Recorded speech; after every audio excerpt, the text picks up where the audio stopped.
Hey guys, it's Mike, and I wanted to do a quick chat on the 6000 series radios and maybe some basics. So for some of you people, this will be, not a big deal, but for maybe your friends, or we have a fair number of subscribers here that don't own a FlexRadio but are interested in maybe getting one. And I'm going to go through sort of a high-level stuff. So if you're a seasoned user, heck, you could deliver this message. But let's start with the core of any radio that we make, and pretty much any SDR is we call something called a spectral capture unit, and that's where the antenna connects on the back of the radio. And on some radios we have one, and some radios we have two.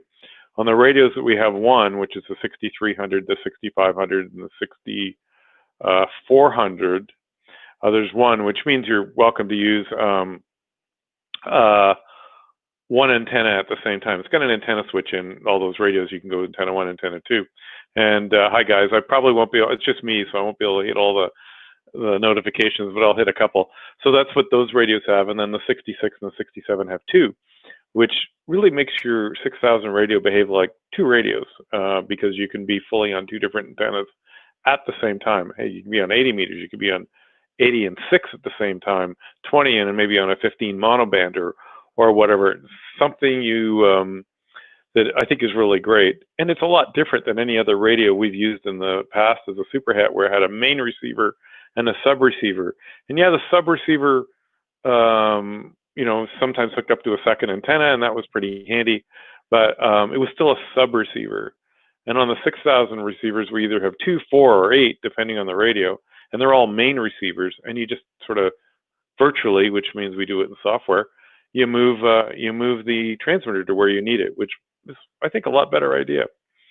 So the spectral capture unit is sort of the key part of any flex radio.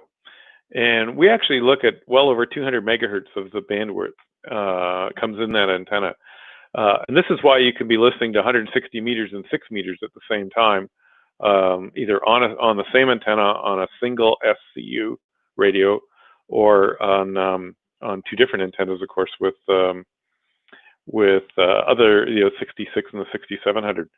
And this is also why if you put the diplexer that I wrote up in the community in place, that allows you to have 6400, for example, and it allows you to have a 6400 and then use your 6 meter antenna and your HF antenna at the same time. You can sort of, it's not cheating, you just separate out the RF into a common antenna port. So that's in the community. Hey Chris, how are you? I see Chris and Simon and Andy.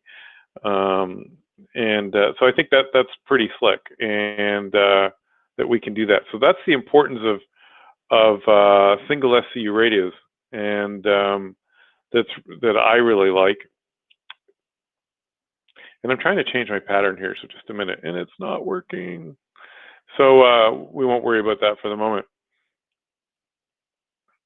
And it's called the branding, and JP will get mad at me if I don't turn on the background. There we go. I thought it was on. Anyway, so that's what, oh, I see why it's not working. That's what's that about. So let's talk a little bit about the 6400, because the 6400 for $19.99, just black box, is just an amazing radio. And I personally thought as a ham, I would never have a radio of this performance. I wasn't the type that was going to go out and buy a top-end radio. I don't have that budget like most of us, but the 6400 with a single spectral capture unit and 2 slices, and a slice is a receiver, and you can do with it what you want. We'll add that to the stream. There's what it looks like. It's pretty cool. It's not small. It's about, I think it's 7 inches tall, but which is good. It allows us to put some big cooling in it and things, and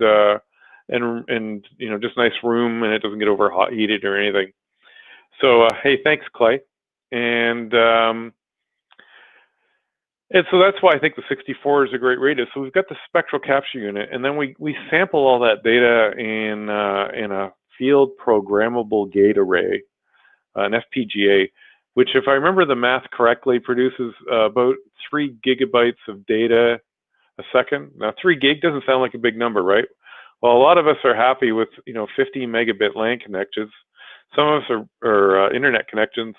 Some of us brag because we have gigabit symmetrical connections, and this produces 3 of those. So if you have a gigabit LAN in your house, which moves a lot of data in a hurry, we would max that out internally, dealing with all the data that we manage coming out of the field programmable gate array. So that's pretty slick. So how much horsepower is that? I think it was 30, no, it was over 300 to 400 Raspberry Pis running in parallel. I need to go back and check that number. And hi, Andrew. I think, Andrew, I know I've worked you, I think. I'm going to have to go look at my logbook. Or I wanted to work you on 6. I can't remember. But that call looks so familiar. And so that's one of the cool advantages of this. And like an SDR, don't let that freak you out. An SDR radio, this iPhone right here, this is an SDR. We don't really care what happens between the antenna and the speaker, as long as the RF comes in and the audio comes out. So that's what a spectral capture unit does. It's the A to D converter, converts the analog radio signal we get to the into digital, and then we're in the back end, we go back to analog, so our analog ear can hear it. So what else I want to talk about? And then because we built these radios to go on a LAN, and don't let that freak you out because it's pretty much automatic as well, we get rid of all those cables we used to have in the back of our, you pull the back of your desk out. I remember one of my ham shacks I built, I had a lot of room, and I said, I'm building this whole shack 3 feet away from the wall so that I can walk in behind.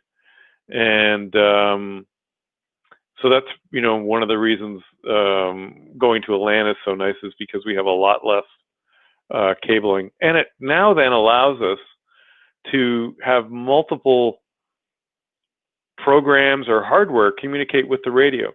In superhet days, radio of past, you had one RS-232 port or one BCD port or one CIV port, and you only had one.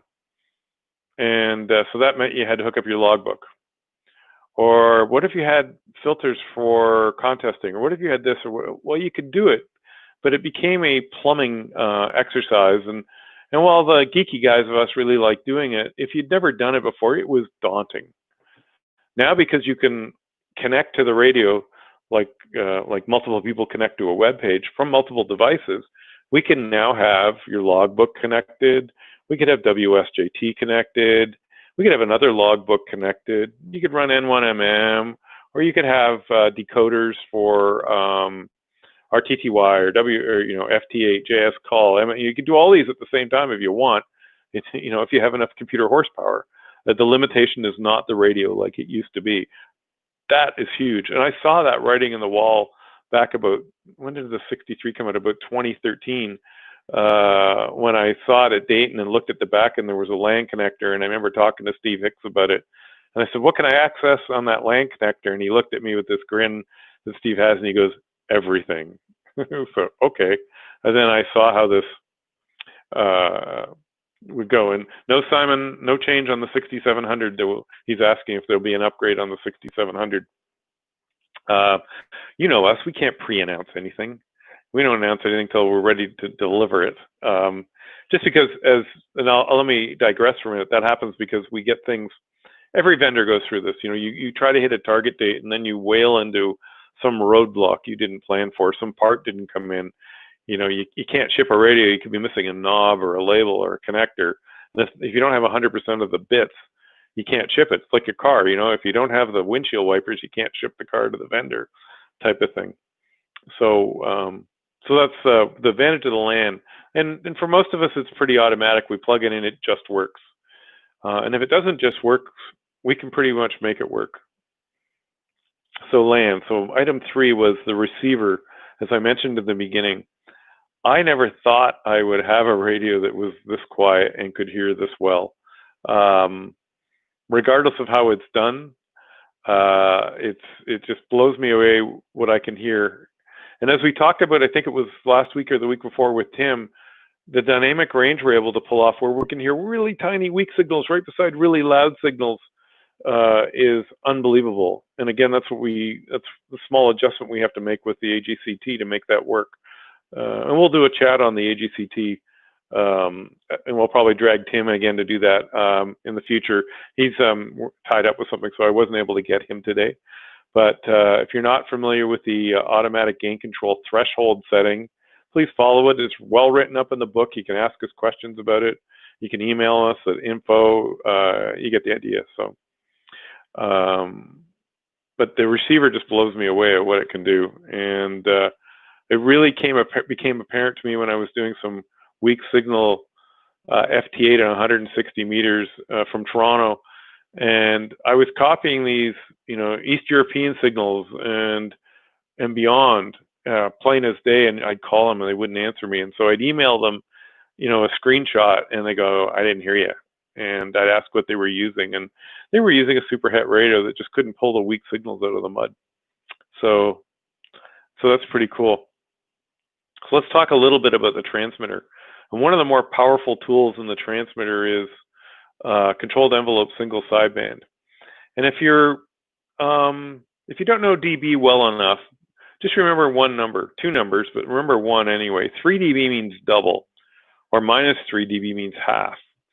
Now, double means double the power. It's in the power setting. So if you have 100 watts and you can get 3 more dB out of that, that behaves like having 200 watts. Let's assume you were using a dipole, which is all things considered, and you had no antenna loss and everything, or no feed line loss, your 100 watts would come out the antenna. But if you could get 3 dB more power, that's like having 200 watts coming out of the antenna. With controlled envelope single sideband, CESSB, that really doubles that power. And it works for sideband. It actually works for, I think it works for sideband. Some digital mode certainly makes a difference as well. And it carries on through the amplifier. And now, as surprising as that is, while your amplifier is limited to 1500 watts, it sort of behaves like 3000. And we do that in software. And yes, that's FCC approved because we're not breaking any laws. And are we really 3 dB louder? The way I understand how it works, it's not that we're 3 dB better, it's everybody else is 3 dB worse. And it's the way the gain in the final amplifier starts to turn down the power amp while your voice peaks start to peak above 100%. And you can read about that if you Google for controlled envelope single sideband and ARRL. There's a PDF document. It was published in QST. It's in the clear. It's easy. I think you can read it, and it's worth the read. And an amazing value. Then before, if you wanted 200 watts of a radio, you had to buy a specialized radio. There was a couple. I certainly remember the TS480HX was a 200 watt radio, and then you had to buy you had to buy a 50 amp power supply, and you get the idea. So that's controlled envelope single sideband. And then I had a last one, but we already talked about it, and that was the ability to have more than one RS-232 port, because we have a bunch of virtual ones and software, but we also have as many as you need on the back of the radio. And you went, wait a minute, I didn't see those. But if you look on the back of the radio, there's 2 USB ports, and no, they're not for keyboard and mouse, sorry. They're to allow you to plug in a Cat RS-232 to USB adapter, like the ones you use on your computer. We sell them, it's as long as it's an FTDI approved adapter. That will send CAT data, which is frequency data, out of the radio, and then you can plug an amplifier into that. You can bandpass filters, transmitters. There's a whole bunch of things. We have a whole document on our webpage, the USB document, and which has just half a dozen things that people have tested and sent back data on how they configured, and then we've published that to make your job a little easier to make work. And there's some cool things being done with that. A friend of mine who's a weak signal guy has about 5 transmitters, totally exploited that. So if he goes to 220 on his transmitter, the right antenna selected, the push to talk's in the right place, this amplifier comes on and everything. That's for the super geeky, I need the beautiful station integration. Now, my friend is also happened to be a well, he's truly a rocket scientist. He works in satellites, but you don't need to do that to get that level if you just understand some little simple switching. So that's all I have today. We'll be on Friday with Dan again. We're going to talk about a few things. And I hope that that gives you a clue about the basics of a 6000 series radio and why you get all these features with the 6400. And yeah, it's a bit of an advertisement. Sorry, but it's my job. $19.99, you know, $2,000 ship. And by the way, I think we're the only people that ship for free. We ship for free, no extra shipping, and we only charge sales tax in Texas, Ohio, because of Dayton, and California. Well, so we ship for free. And you know what?